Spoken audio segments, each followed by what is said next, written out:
Escrituras, irmãos. Já em carta vos escrevi que não vos associeis com os impuros. Refiro-me com isto não propriamente aos impuros deste mundo, ou aos avarentos, ou aos roubadores, ou idólatras, pois neste caso terias de sair do mundo.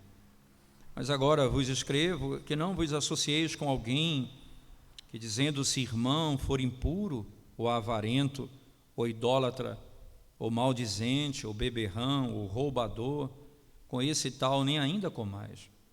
Pois com que direito haveria eu de julgar os de fora? Não julgais vós os de dentro? Os de fora, porém, Deus os julgará. Expulsai por de entre vós o malfeitor. Vamos à presença de Deus mais uma vez em oração, irmãos. Te damos graças, Santo Deus, pela gloriosa oportunidade de podermos ouvir a Tua palavra por meio da pregação do Teu Evangelho. Nós pedimos ao Senhor que nos socorra, nos ajude. O Senhor venha abrir o nosso entendimento, ó Deus, para podermos contemplar a glória do Teu Evangelho. Que o Senhor possa trazer vida, salvação e nos conformar a cada dia à imagem de Jesus Cristo, nosso eterno Redentor. A Ele seja a glória, não apenas hoje, mas pelos séculos dos séculos. Em nome de Jesus. Amém. Irmãos, o texto, mais uma vez, nós acabamos de ler, o texto de Paulo aos Coríntios, primeira carta dele aos Coríntios, capítulo 5, verso 9 ao 13, ao final, né, ele continua tratando sobre a importância da pureza na igreja. Agora, no primeiro momento, ele mostra isso, quando analisamos até o verso 8, domingo passado, ele mostra isso descrevendo a realidade de como a igreja, muitas vezes, ela se ensoberbece com o próprio pecado. São coisas estranhas, o pecado domina a igreja e, ao mesmo tempo, não há lamento, não há choro, não há arrependimento, mas há, na realidade, soberba, vaidade. Paulo usa essa expressão com clareza no texto, né? E ele diz isso em vários momentos até o verso 8, da jactância da igreja que vive dessa forma. Agora, no segundo momento, o apóstolo Paulo vai mostrar a razão pela qual a igreja ela tem autoridade sobre os membros dela, isto é, a igreja tem autoridade sobre os membros, mas ela julga os membros, mas necessariamente ela não tem autoridade de julgar o mundo. Em outras palavras, nós podemos julgar o mundo no sentido de saber que eles estão errados, mas nós não podemos dar uma sentença e condená-los. Nós sabemos que eles estão errados e contra a vontade de Deus e serão condenados pelo Senhor, isso é claro na Escritura. É por isso que nós olhamos para o mundo e sabemos que o mundo está longe da verdade, porque nós julgamos segundo as Escrituras. Mas o julgamento aqui está falando de algo formal. Em outras palavras, um tribunal onde a igreja tem autoridade para poder estabelecer uma sentença contra o mundo nesse momento. Então existem distinções aqui, é importante entendermos isso. Ora, Deus estabeleceu, está lá em Romanos capítulo 13, Deus estabeleceu um governo e deu a esse governo o poder da espada, que esse poder da espada é exercer justiça. Então é o Estado que estabelece justiça, a igreja ela não lida com um crime, entende? A igreja lida com um pecado. Quem trata do crime é o Estado. O Estado ele vai condenar alguém que cometeu um crime. O pecado de um membro da igreja, ele é tratado dentro da esfera da igreja. O ponto aqui é que, por não se tratar o pecado da igreja, dos membros da igreja dentro da igreja, a igreja vai se contaminando. E nós começamos a perder a nossa autoridade no ensino, porque começamos a julgar o mundo quando não julgamos a nós mesmos. Nós começamos a falar que o mundo está vivendo no pecado e quando o pecado domina a igreja, isto é, as práticas do pecado são conhecidas e ninguém faz nada, e ninguém assume, não há disciplina no meio da igreja do Senhor. É interessante que isso tem sido uma tônica muito estranha na nossa época, porque o amor mal compreendido ou sem a compreensão bíblica, é o tema central daqueles que defendem a ideia de que nós não podemos disciplinar na igreja e devemos ter compaixão das pessoas que vivem no pecado lá fora. É claro que a disciplina é um ato de misericórdia, é um ato de amor. É isso que a Escritura ensina muito bem. Paulo, no texto, o autor da carta aos Hebreus, por exemplo, no capítulo 12, ele vai dizer: Deus disciplina, o Pai disciplina o Filho a quem ama. Se estáis sem disciplina, você não sois filho, mas bastardo. O filho é disciplinado pelo Pai. Se você não disciplina o seu filho, você não está dizendo que o ama, você está dizendo que na realidade não o ama. A maneira mundana do coração do homem de dizer que ama alguém é não disciplinando, e a maneira bíblica de dizer que ama alguém é cuidando, é zelando dele, e às vezes, quando necessário, disciplinando. A disciplina tem vários aspectos. Você disciplina o seu filho com uma exortação, tirando ele de algumas atividades que ele precisa, e quando necessário, disciplina física, se for necessário. É óbvio que a Escritura nos ensina, nós devemos ter padrão e seguir uma regra para isso.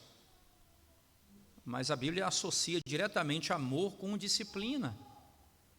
É exatamente o oposto. A Bíblia diz: se você está sem disciplina, você não é filho, você é bastardo.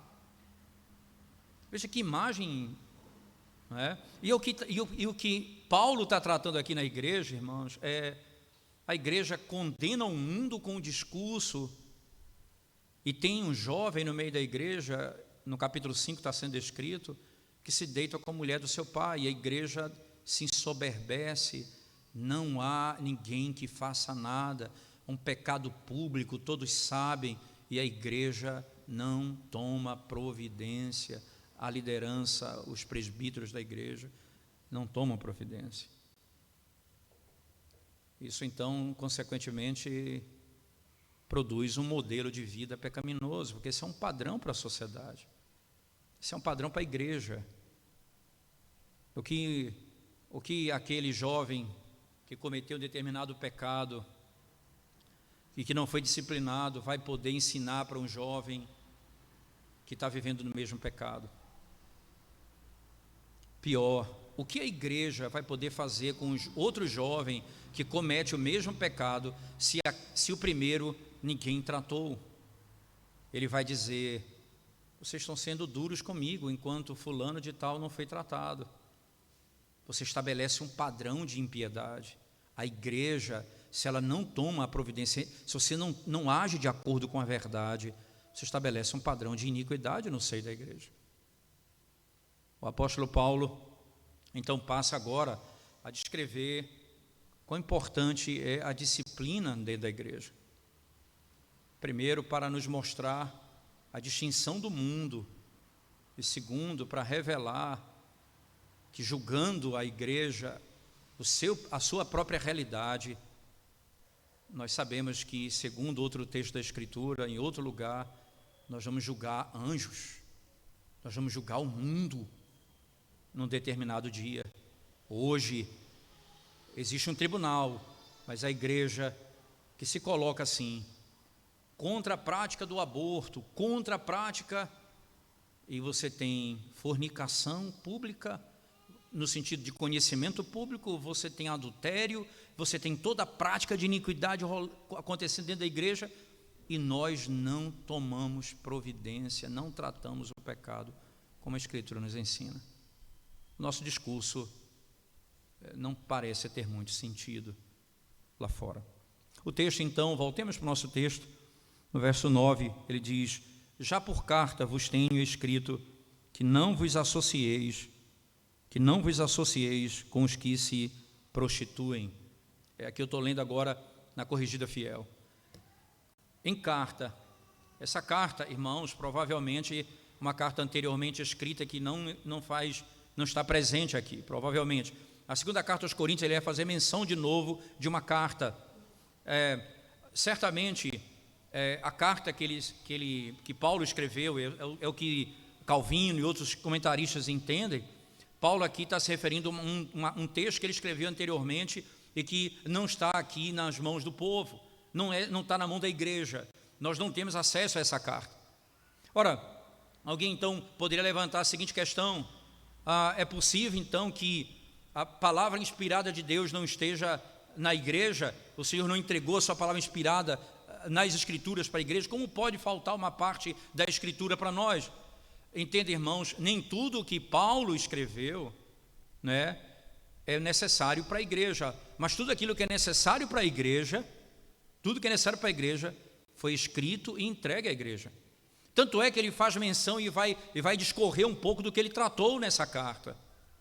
O ponto aqui do apóstolo Paulo, e é importante você entender que a revelação bíblica, o que é suficiente para a igreja, está aqui registrado nas Sagradas Escrituras.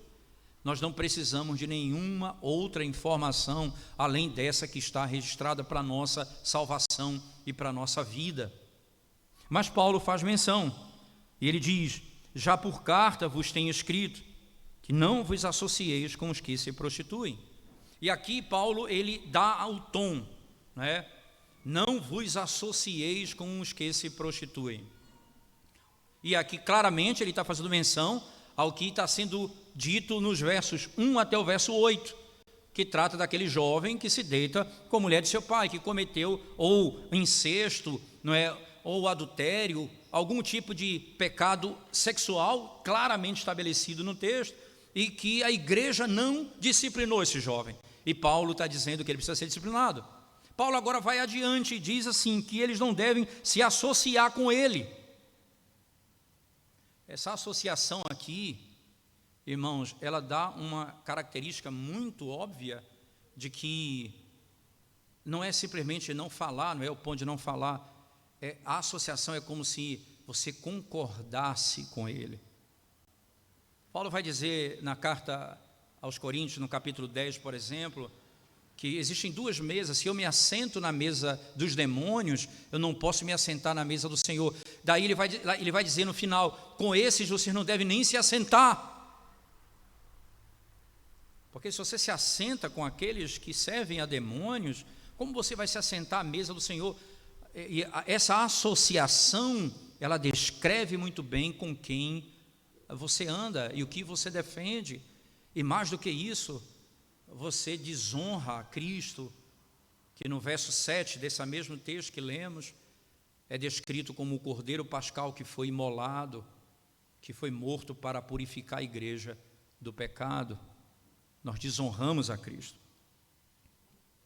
Não vos associeis. A questão aqui é: qual o limite dessa associação? E aqui a palavra, Paulo coloca isso com clareza, né? Não vos associeis com os que praticam ou com os que se prostituem, com o que pratica imoralidade. Aqui é bem amplo, né? E ele começa então dizendo, preste atenção, ele vai explicar, isto não quer dizer, veja, isto não quer dizer absolutamente com os devassos deste mundo, ou com os avarentos, ou com os roubadores, ou com os idólatras, porque então vos seria necessário sair do mundo.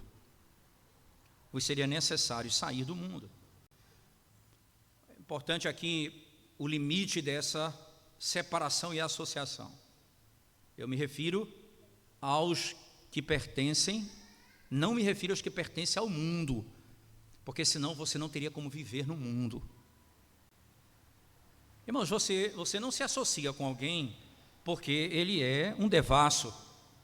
Você faz negócios com ele e não tem como fugir disso, é um mundo que nós vivemos. Mas você não se assenta com ele porque ele é um devasso. Você não vai ter amizade com ele por aquilo que ele pratica ou pelo modo de vida que ele tem. Você não tem como não se relacionar com as pessoas desse mundo, porque se fosse assim, você não teria como viver na terra. Você teria que sair do mundo. Lembre que na oração de Cristo, lá em João 17, ele declara assim: eu não peço que os tire do mundo, mas que os livre do mal. Eu não peço que os tire do mundo, mas que os livre do mal. A linguagem do Senhor Jesus Cristo naquela oração, ele sabe que existe um grau de contaminação com o mundo, e eu preciso me proteger desse mundo. Eu me associo com pessoas desse mundo, e eu preciso ser consciente de que eu posso ser contaminado com esse mundo. Então minha oração é: não os tires do mundo, mas livra-os do mal. Para que as pessoas com que nós trabalhamos e que têm uma vida devassa não contaminem a nossa vida e não nos concedam, não nos levem para práticas iníquas. Nós precisamos ter consciência, e isso é óbvio que isso é um trabalho claro que nós precisamos ter como crentes, continuamente. Mas eu vou voltar um pouco a esse ponto, vamos seguir na lógica de Paulo. E ele diz assim, né? Porque então vos seria necessário sair do mundo. Certo? A palavra mundo aqui, naturalmente, ela tem o sentido do mundo caído, né? Nós teríamos que sair dessa terra, desse mundo que vive na prática do pecado. Não temos como fugir. É por isso que nós somos constantemente exortados nas Escrituras: examinai, né? Chequem sua vida, façam sempre um check-up da sua alma, vejam em quem vocês confiam, preste atenção para vocês não serem enganados pelas práticas desse mundo. Sempre nós somos chamados, somos exortados a uma contínua reflexão da nossa alma, de onde estamos. Mas agora, verso 11, vos escrevi que não vos associeis. Veja, então, é como se fosse aqui um aposto, uma interrupção, e agora ele retoma. Veja, preste atenção como é lógico a leitura de Paulo. Verso 9, já por carta vos tenho escrito. Aí agora pare aqui e volte para o 11. Mas agora vos escrevi.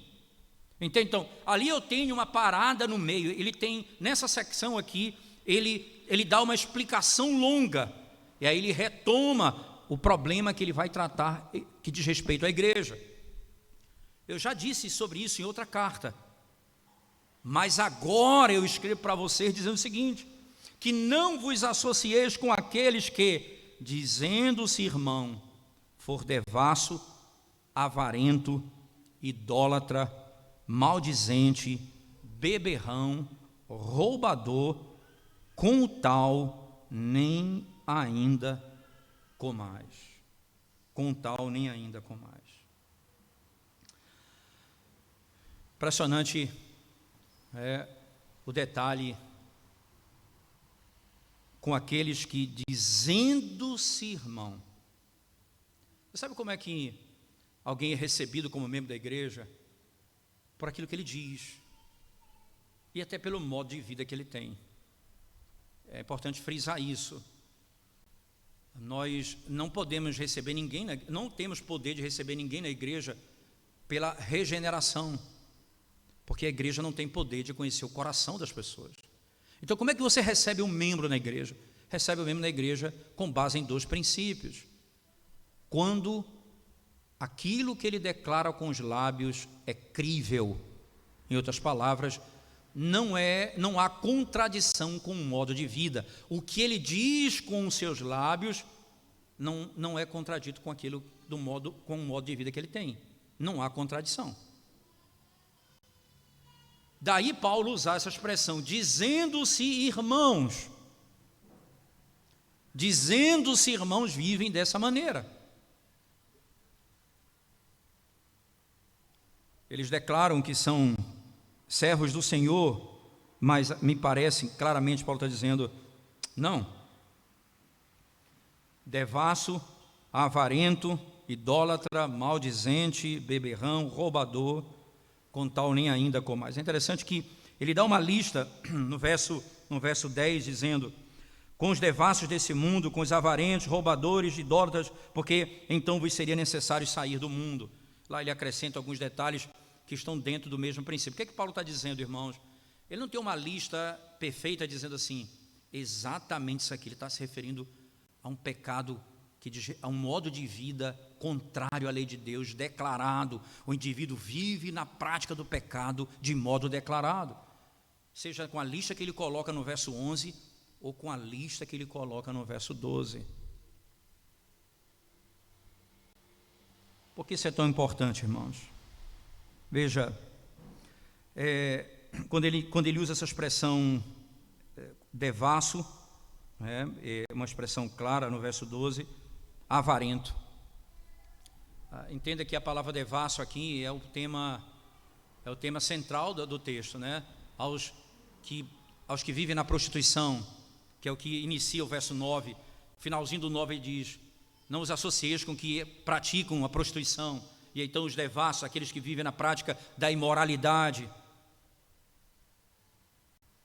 Você imagina um crente, irmãos, cujo linguajar é impuro, cujas brincadeiras eles têm duplo sentido constantemente, sempre faz referência às partes íntimas do corpo com duplo sentido, com imoralidade. O linguajar do indivíduo é devasso, gasta tempo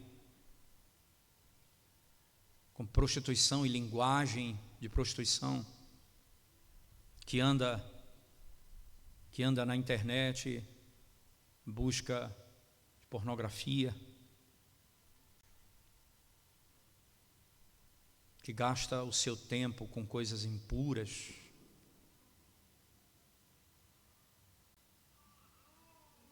Ele continua avarento. Esse avarento aqui, irmãos, é importante, porque a palavra, não é, que significa como se um pleroma, a ideia de alguém que é cheio, pleno. O avarento aqui é aquele que, em nome do ganho, ele não tem problema em defraudar, ele não tem problema em praticar fraude, ele não tem problema em fazer qualquer coisa errada em nome do lucro. Em nome do lucro. O controle, nas Escrituras isso é muito claro. O amor que controla, o amor pelo dinheiro, é descrito na palavra de Deus como um pecado odioso à vista de Deus. Lá em Efésios 5, verso 5, Paulo descreve esse pecado como idolatria. Paulo descreve esse pecado como um pecado de idolatria. Por que a idolatria, irmãos? Porque a prosperidade, a riqueza tornou-se objeto amado e buscado de modo supremo. É isso que eu desejo nessa vida. E o indivíduo que tem como objetivo de vida isso, ele está disposto a sacrificar até a verdade para alcançá-lo. Charles Hodge então comenta dizendo: o homem, entretanto, que sacrifica, não é, as suas obrigações bíblicas para a aquisição de riquezas, aquele que faz do ganho o grande objeto da sua vida, ele diz, é um homem avarento, é um homem cobiçoso. Esse homem, ele diz, não pode ser um cristão, não deveria ser descrito como um cristão, quando o seu coração é devotado ao lucro, ao ganho. Trabalhar e ser rico é parte de todo o trabalho de quem é dedicado, mas nunca deve ser a alma da nossa vida, a essência do nosso ser.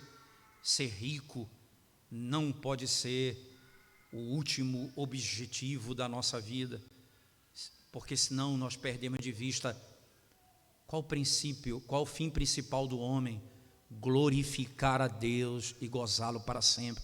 Eu preciso glorificar com aquilo que eu tenho, glorificar com o meu trabalho, com aquilo que eu possuo. Outra linguagem utilizada por Paulo no texto, né? Aqueles que, de modo muito claro, irmãos, eles não têm problema algum em roubar. Eles são ladrões. O indivíduo que ele aproveita a vantagem, ele tira a vantagem do pobre, a vantagem daquele que necessita, ele pratica juros extorsivos para ter lucro. são chamados assim. Paulo descreve esses homens como está no texto sagrado. O desejo do coração deles não é a glória de Deus. Você não tem como se livrar de pessoas assim no mundo, mas aqueles que se dizem cristãos e vivem assim, esses, diz o texto, você não pode se associar com ele. Os que são cristãos e vivem assim. A Escritura, voltando ao nosso texto, mas agora vos escrevi que não vos associeis, irmãos, com que dizendo-se irmão, preste atenção na linguagem, dizendo-se irmão, esse indivíduo for devasso, avarento, idólatra, maldizente, beberrão, roubador, com tal nem ainda comais. Não mantenha companhia com ele, de forma alguma, né? Interessante, dizendo-se irmãos, essa expressão é utilizada no texto. Eles se declaram irmãos, mas não são. Eles não têm essa característica de irmãos.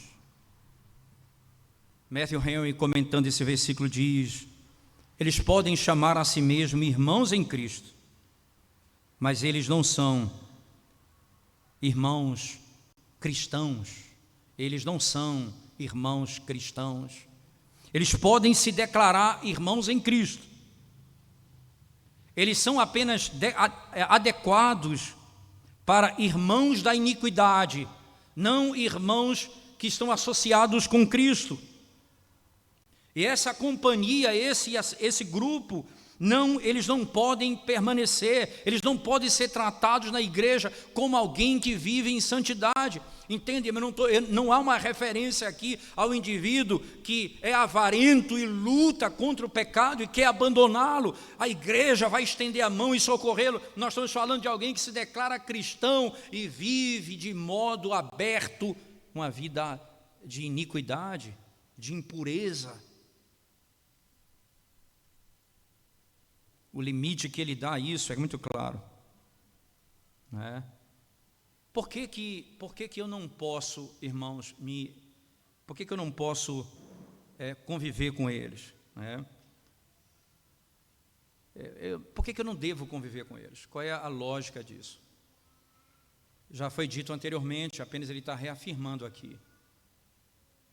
Porque ao se declararem irmãos em Cristo, eles vivem como filhos da iniquidade. E quando eu me associo com eles, eu estou dizendo, eu concordo com eles. E quando eu ando com eles, eu estou dizendo, eu aceito isso. E aí, não é uma decisão individual, entenda? Não é o crente individualmente que toma a decisão de não andar com um determinado irmão da igreja. É a igreja, quando julga o caso, quando disciplina o indivíduo e ele é tratado dessa maneira, então é assim que a igreja deve tratá-lo. Eu já vi casos estranhos, pecados gravíssimos na igreja, e as pessoas acolherem um pecador como se fosse uma festa, buquê de rosa e cartão, e é assim, nós queremos mostrar como nós amamos você. Como é isso? Como é isso? Paulo diz o contrário. Vocês não devem se associar a ele. E aqui não significa que você não pode socorrê-lo nas suas necessidades, nem mesmo ajudá-lo exortando e orientando, não é nada disso. Mas você não pode viver como se aquilo fosse um acordo entre vocês e você vive segundo o pensamento dele. Nós dizemos quem somos com quem nós andamos, isso é um princípio claro. E quando você tem esse tipo de comportamento, entenda, irmãos, mais uma vez eu vou frisar aqui, Paulo não está ensinando não está instruindo aqui a igreja a decisões particulares, isto é, você vai tomar a decisão de não mais andar com o irmão da igreja. Se há um pecado grave nesse irmão, esse pecado tem que ser trazido à igreja para ser tratado, e aí, quando tratado e declarado como a Escritura declara, logo então você deve agir de conformidade como a igreja declara. Não é um pensamento seu, porque aí você pode ter um julgamento errado sobre aquilo. E você nem sabe dos fatos como eles são. Paulo está nos exortando aqui a algo diferente.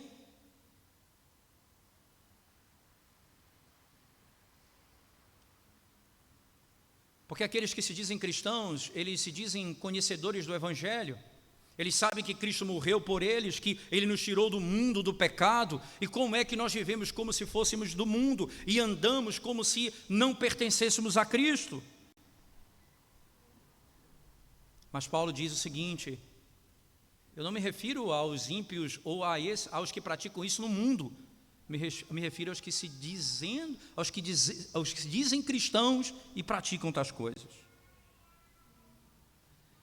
Os ímpios não conhecem tanto, eles não professam a sua fé. O cristão, ele diz conhecer e ele professou sua fé, ele declarou que crê. Ele adora o Deus Santo. O ímpio não. Os ímpios não têm conhecimento como aqueles que se dizem cristãos têm. Se você parar para pensar no capítulo 6 da primeira carta de Paulo aos Coríntios, por favor, só vire um pouco a página comigo. E ele diz assim, finalzinho do capítulo 6,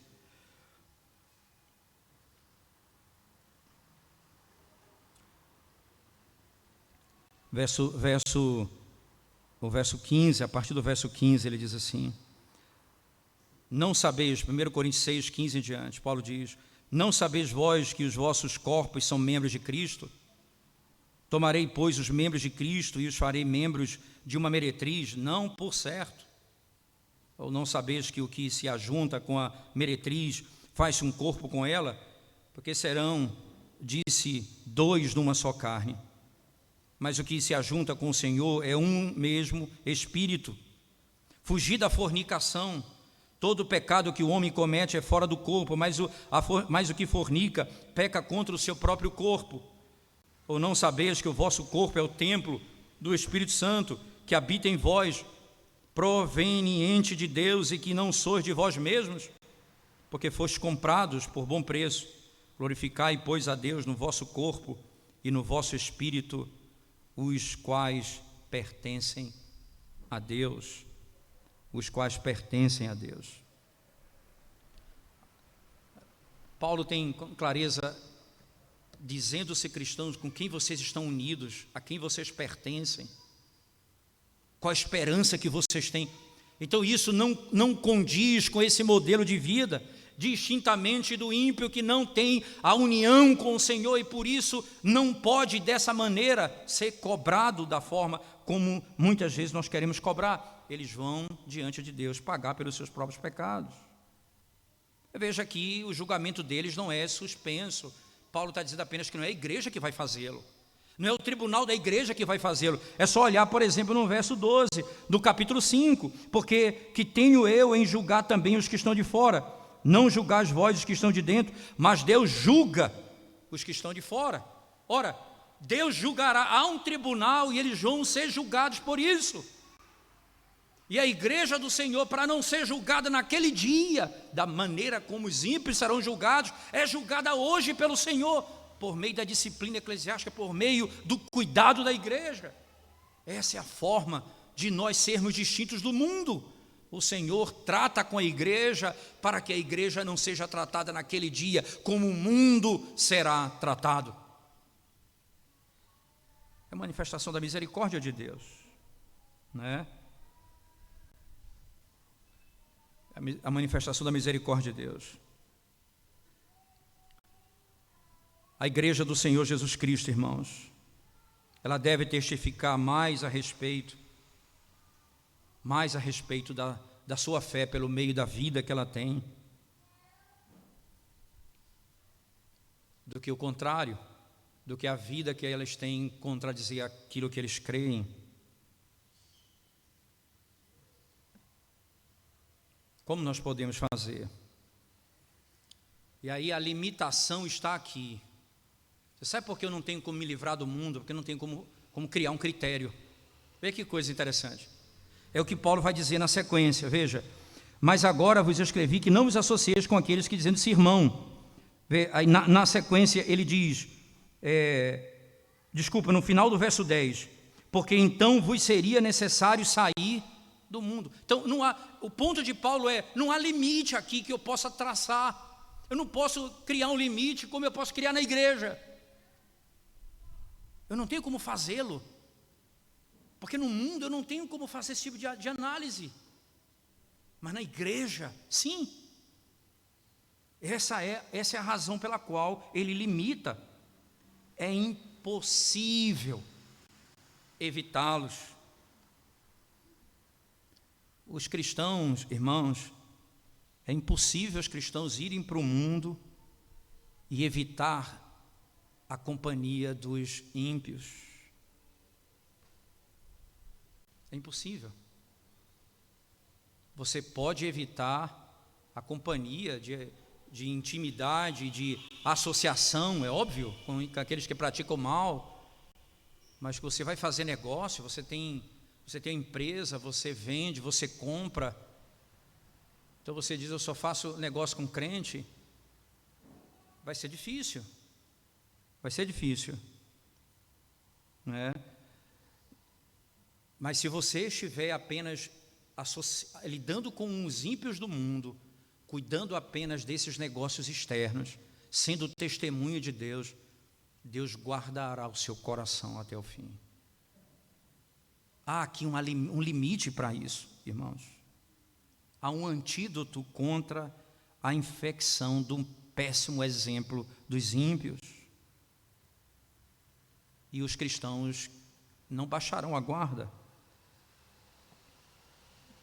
Mas o horror do pecado que nós temos quando olhamos para o mundo se apaga quando nós vivemos dentro da igreja com irmãos que praticam o pecado e nós vivemos associados com eles, como se nada. O pavor do pecado é perdido. Lá fora você não perde o pavor do pecado. É só olhar para a vida dos ímpios, o que eles buscam, o que eles desejam, o objetivo de vida dele, o alvo deles, o que eles tanto almejam nessa terra.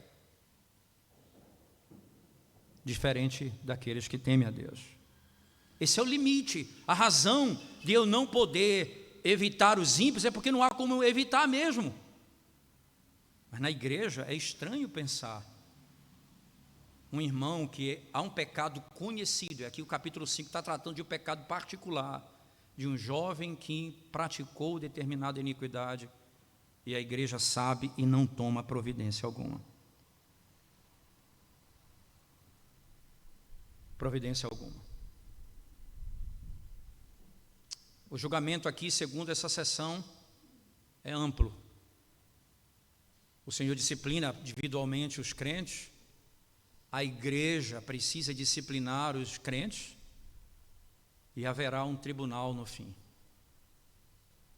Então imagina, por exemplo, aqui vamos pegar a ideia do roubador no texto, um ladrão. O ladrão, ele rouba e ele é um membro da igreja, e ele vive nessa prática, ele não se arrepende do seu pecado, então ele vai ser disciplinado por isso. Mas não apenas aqui. Ele vai ser também condenado no tribunal lá fora, no mundo. Porque isso não é apenas um pecado, é um crime. E se ele não se arrepender, ele vai ser condenado no julgamento final, quando ele será lançado no inferno. A igreja do Senhor, ela deve se apartar constantemente daqueles que praticam o mal. especialmente dos que vivem na iniquidade dentro da própria igreja. Dentro da própria igreja. O pecado deles, irmãos, o pecado dos crentes desonra a Deus mais do que o pecado de um ímpio profano no mundo. O pecado de um crente, o pecado daquele que conhece a Deus, desonra mais a Deus. Porque fomos salvos, porque conhecemos a graça, porque o Cordeiro de Deus foi morto em nosso lugar, porque Ele foi condenado por causa dos nossos pecados. E quando vivemos abertamente na iniquidade, nós desonramos mais a Deus do que os ímpios lá fora. Escrevi uma coisa interessante. Nós temos uma luta travada na nossa geração contra uma estrutura que se divide aí conservadores e não nesse mundo. E nós temos uma arma apontada para tudo aquilo que não cheira a conservadorismo da nossa geração. E nós disparamos contra aqueles que odeiam ao Senhor, ou que são inimigos. E de repente, nós começamos a nos esquecer de que o cuidado com a igreja, de que a disciplina na igreja local, de que a vida de santidade dos membros está sendo rejeitada em nome de uma moralidade geral. Em nome de uma moralidade geral. As palavras do apóstolo Paulo não combinam com a nossa época, mas Deus julga os que estão de fora. Tirai, pois, dentre vós a esse iníquo. Tira esse iníquo do vosso meio.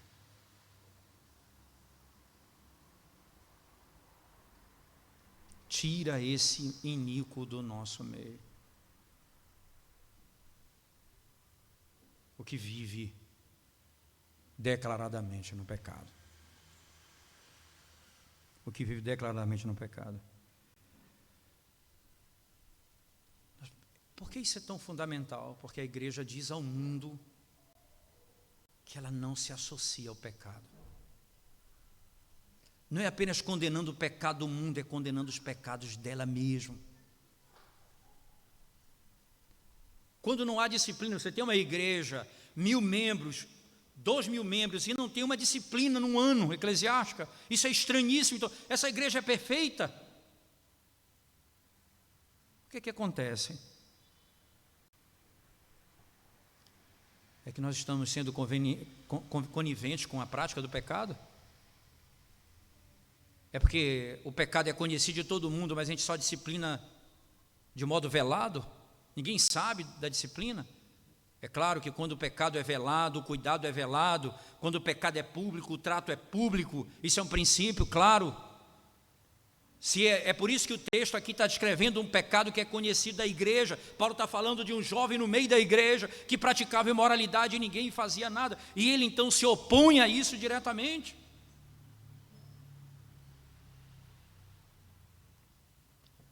Embora a igreja não tenha nada a ver, irmãos, com aqueles que estão fora dela, nós devemos manter a nossa consciência como igreja limpa, manter a nossa consciência limpa da culpa dos que estão de dentro, dos que estão dentro da igreja, dos que pertencem ao corpo de Cristo. Nós diremos ao mundo que nós não nos associamos com o pecado, sendo ainda pecadores. Nós estamos dizendo ao mundo que o nosso Salvador O Cordeiro Pascal foi imolado para nos livrar do pecado. E a luta da igreja é para que ela viva em santidade, em pureza.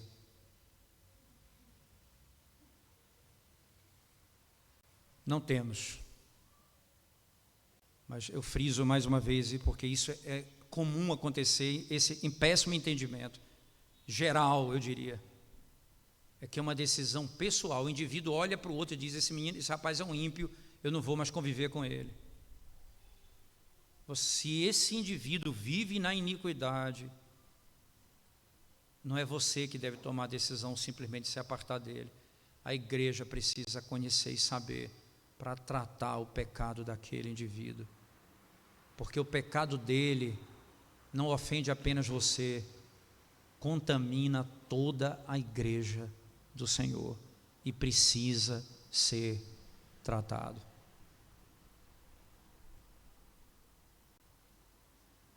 Importante, quando concluímos, irmãos, essas análises desse texto,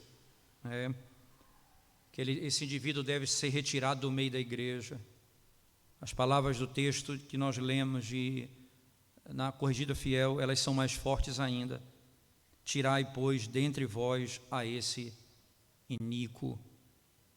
Tirai, pois, dentre vós a esse iníquo. Nós precisamos purificar a igreja, purificando a nossa própria vida, andando em santidade de vida. E pense nisso, irmãos. Nós não estamos falando das nossas lutas diárias contra o pecado, que todos nós como crentes temos. Não é disso que o texto de Paulo está se referindo. Ele está se referindo de uma vida deliberada no pecado. Ele não está falando das lutas, das nossas fraquezas, de quedas e de contínua luta para viver uma vida santa. Nós não estamos falando nisso. Nós estamos falando de irmãos que, de modo deliberado, poderiam viver no mundo. O problema é que eles se dizem cristãos. O problema é que eles se dizem cristãos. O que eles fizeram? O que aconteceu com eles para Paulo ser tão radical assim nesse texto? Só vire a página comigo do capítulo 6, que vai ser a nossa exposição na sequência, né? Mas é importante que isso aqui é uma conexão direta e é o gancho que nós temos para a sequência da exposição no próximo domingo. Ele diz, 1 Coríntios 6, Paulo diz: ouça, algum de vós tendo algum negócio contra outro, e a juízo perante os injustos, e não perante os santos. Não sabeis vós que os santos hão de julgar o mundo? Olha que coisa interessante. Ele diz que nós não vamos julgar o mundo ali. Isso não é a igreja que julga, é Deus quem julga. Mas ele diz que nós vamos julgar o mundo. Ele está falando aqui no final de todas as coisas, certo? É importante frisar isso. Ora, se o mundo deve ser julgado por vós, sois porventura indignos de julgar as coisas mínimas? E aqui ele está falando dos problemas pessoais dentro da igreja. Nós vamos julgar o mundo, irmãos. Para isso nós precisamos saber como devemos viver em santidade de vida. Mas na sequência do texto, acompanhem comigo. Ele diz assim, versículo 10 agora: não erreis, nem os devassos, nem os idólatras, nem os adúlteros, nem os efeminados, nem os sodomitas, nem os ladrões, nem os avarentos, nem os bêbados, nem os maldizentes, nem os roubadores herdarão o reino de Deus. Perceba, Paulo agora volta com a lista para cá e diz: os que praticam tais coisas não herdarão o reino de Deus. Eles praticam isso e se dizem irmãos. Aí ele diz: sabe o que aconteceu com vocês? Acompanhe o texto comigo. E é o que alguns têm sido, mas haveis sido lavados, mas haveis sido santificados, mas haveis sido justificados, em nome do Senhor Jesus e pelo Espírito do nosso Deus. Vocês eram assim antes, mas foram lavados pelo sangue do Cordeiro. Não é essa a vossa identidade. Hoje vocês são filhos de Deus em Jesus Cristo.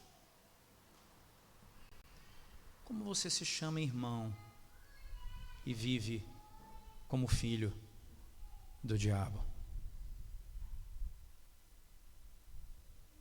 Avalie o seu coração, irmãos. A graça que te alcançou, ela é poderosa para transformar a vida. Poderosa para transformar a vida e nos livrar da condenação.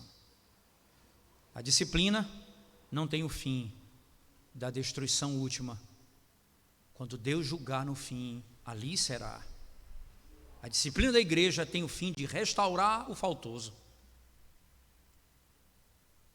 Se exercitamos a igreja na disciplina, nós teremos crentes recuperados e restaurados para a glória de Deus, distintos do mundo. Distintos do mundo. Vamos curvar nossa cabeça e vamos orar ao Senhor mais uma vez, irmãos. Nós te damos graças, Senhor, porque temos a oportunidade de ouvir a Tua voz e sermos desafiados, Senhor, a andarmos em retidão. Pedimos que o Senhor nos socorra, porque a fraqueza do nosso coração se manifesta de tantas formas. Nós precisamos do Senhor, da Tua graça, da ajuda dos irmãos, de uns para com uns dos outros, para caminharmos firmes em santidade de vida. Perdoa os nossos pecados, Senhor Deus, compadece da nossa alma. Livra-nos, ó Deus, de sermos vergonha para o Teu nome no mundo. E que o nome do Senhor Jesus Cristo seja exaltado, não apenas na igreja, mas lá fora também, para o louvor do Teu nome. Em nome de Jesus nós oramos. Amém, Senhor Deus. Amém.